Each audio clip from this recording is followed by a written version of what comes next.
Hello and welcome back to Supposedly Fun. My name is Greg. I am here today to do a book tag. It's been a while since I did a book tag, but I was tagged in this one by Sean the Book Maniac. It's the Moody book tag. It was started by Slanted Spines.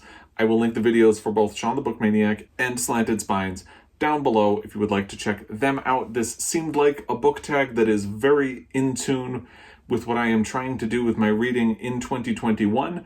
So I decided I would do it, and I'm not going to tag anybody. I'm just going to say that up front. But if you're watching this and you want to do it, go ahead and do it. Consider yourself tagged and get in there. I think this is a good one. It's got a lot of really good questions. Let's dive right in with prompt number 1. Do you consider yourself a mood reader? By nature, yes. I love having the freedom to choose my next book, not necessarily on a whim, but by the emotional state that I am in at the end of the current book that I am reading. Sometimes I want something similar. Sometimes I want something that's going to be very different or go in a totally different direction. I like deciding that in the moment. I never used to use the phrase mood reading to describe how I am as a reader until this very year, when I was describing why I am not doing a specific reading goal for 2021, and commenters replied and used the term mood reading, and I saw it and I thought, that is exactly what I do. And part of the thinking of not having a reading goal is that it takes me away from the ability to free fall and just pick as I go and go in whatever direction that takes me, because you have to keep coming back to the baseline and keep meeting that requirement. And I would rather just explore, if that makes sense. Prompt number 2. Do you set TBR lists and do you stick to them?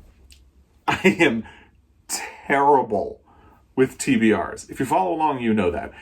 A lot of that comes down to the fact that I prefer to mood read, and you can't always predict what you're going to be in the mood for when you're setting out a list of things. My parents and my sisters used to make fun of me because when we went on vacation, I would bring a stack of books. Like, this is what I would pack, basically.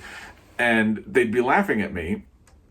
But in reality, I felt like I needed to have options because at the time I was packing, I had no idea what kind of a mood I was going to be in. I didn't know what I would want to read or pick up next. Once I finished the book I had decided to read on the plane. So I needed to have those options. And if I do set a TBR, I need to do a very similar thing. So the closest I get to doing a TBR, for the most part, is that in June, I like to read LGBTQ books. And I usually do set a TBR of sorts, but what I do is I give myself a lot of different options. So as I work my way through and finish things, I can kind of ricochet off of the book that I'm currently reading and maybe end up in a different direction, but I have a lot of options. And I'm never really trying to get to everything that's on that TBR. The entire purpose is just to give me options so I can pick and choose my way through them depending on how I'm feeling in that moment. That's how I do a TBR, if I do it. If I try to do a standard TBR, again, if you follow along, you know it doesn't go well for me. Prompt number 3. Do books affect you emotionally? Does the mood of a book rub off on you? It can. Books can make me tense. They can make me happy. They can make me sad. It doesn't always happen, but it does happen. And of course, sometimes the opposite happens. And I think it's important to recognize that as well. Sometimes I take my emotion into a book with me, and that can impact my reaction to it as well.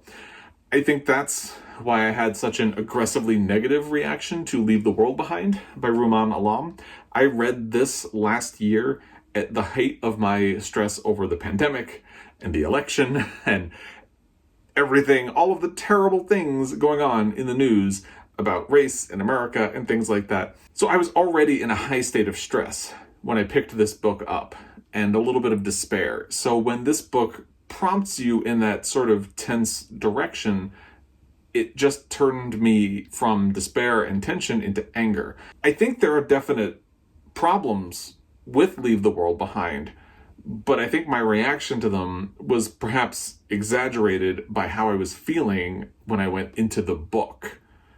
So it goes both ways. Prompt number 4. When you're feeling sad, what do you read or do you not read when sad? I'm most likely not to read if I'm feeling sad. I used to do that a lot. If I was feeling sad, I would pick up a book.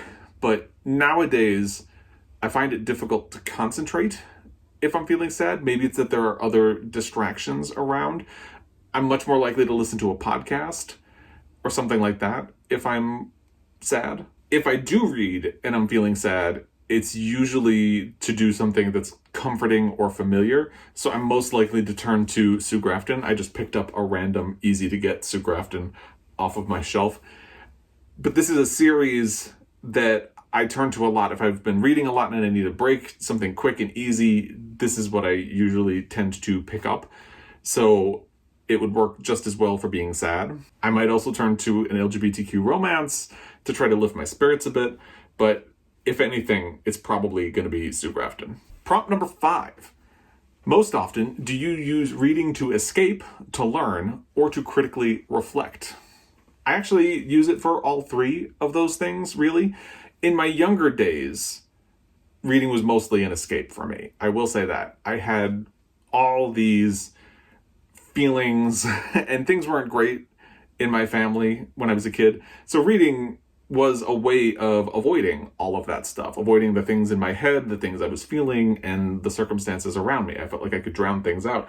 I used to bring books into restaurants with me as a kid, and it would drive my father nuts because I just wanted to shut everything out. That was my approach to things. I don't feel like I really need to escape that much anymore, but I do have a history of it, and it does happen still, just not as often. Mostly these days, I read because I want to learn and expand my horizons. I want to experience things in ways that I haven't experienced them in my own life. And books can be a great way of doing that. They put you in the minds of other people and in other parts of the world, and they allow you to experience different things and get out of yourself. The most recent book I can think of that helped me do this was Real Life by Brandon Taylor, because it really helped me to see the world through the eyes of Wallace, its protagonist, in a very transcendent way. And it really challenged my thinking on a lot of different things. And I enjoyed that a lot. Because not only is Wallace a different race from me,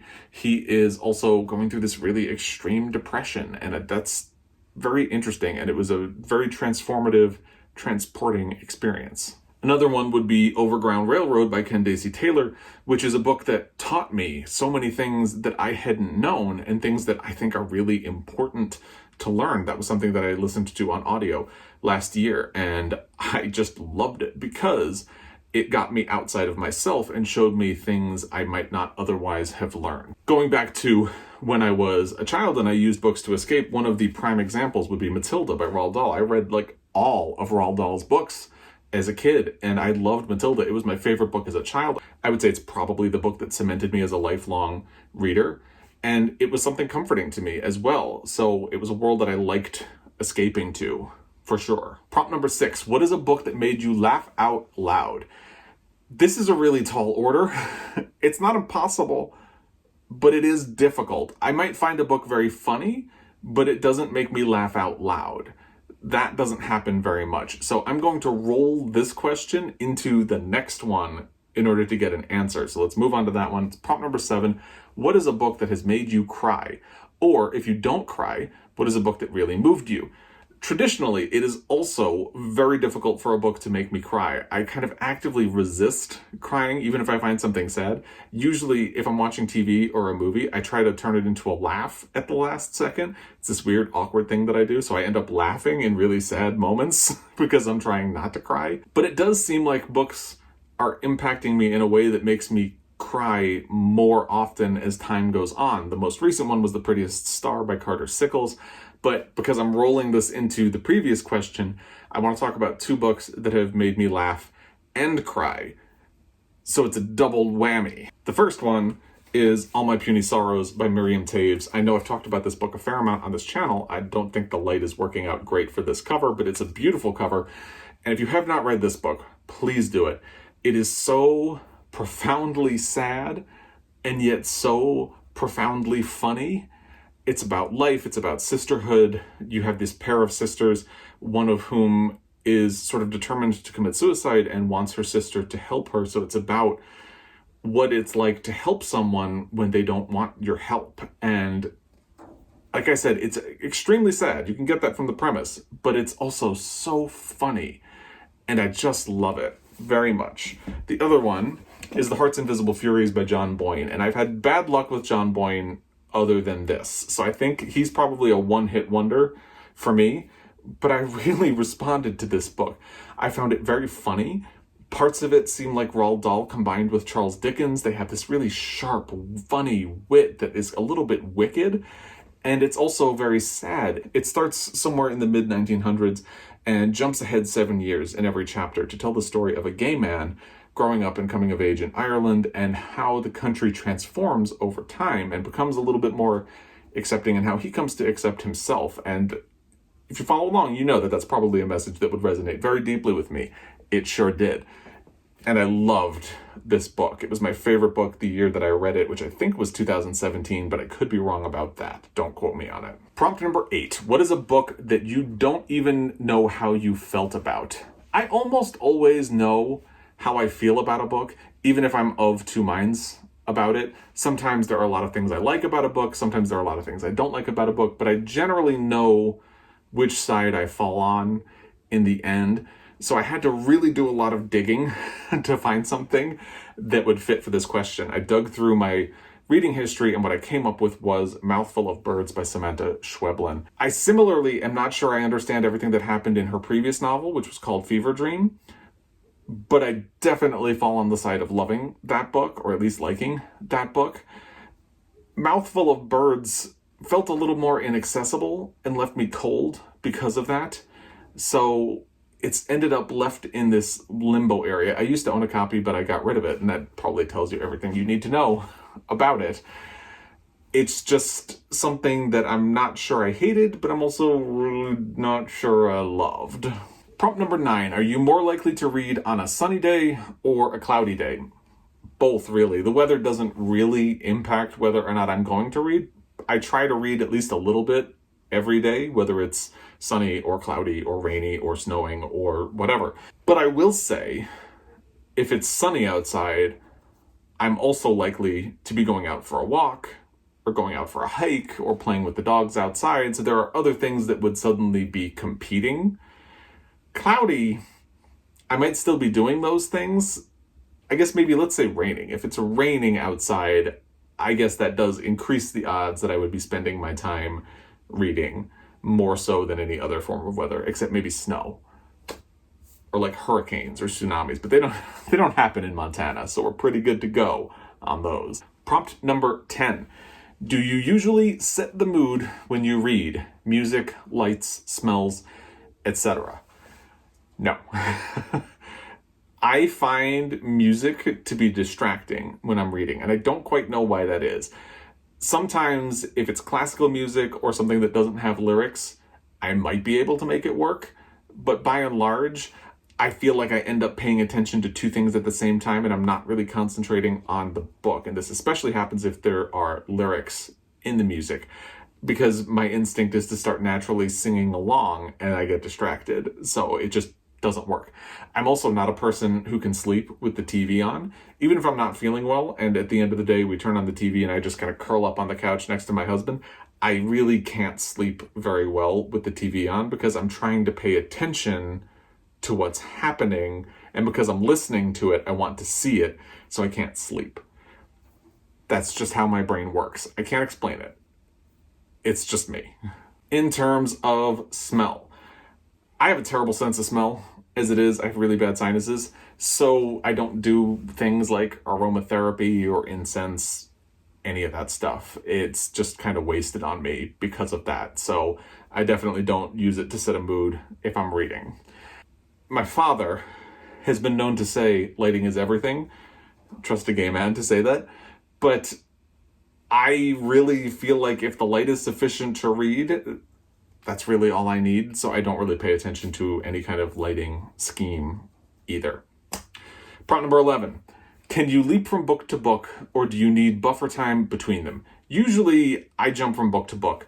I don't frequently end a book and start a book in the same day, but that's usually because I tend to finish books right before bed. That's when I do most of my reading. So once I finish, I just go to sleep. It's not by design that I'm giving myself time before starting another book. It's just the way it is. Sometimes I do feel like I want to think about a book before talking about it, in which case I give myself a day or two before I post it, or maybe before I record a video. But I usually have already started another book by that point. So that is the Moody book tag. Thank you to Sean for tagging me. Thank you to Slanted Spines for creating it. Thank you to you for watching, especially if you've made it to this point. As always, I really appreciate your time. I thank you for that, and I will be back. Until next time, happy reading.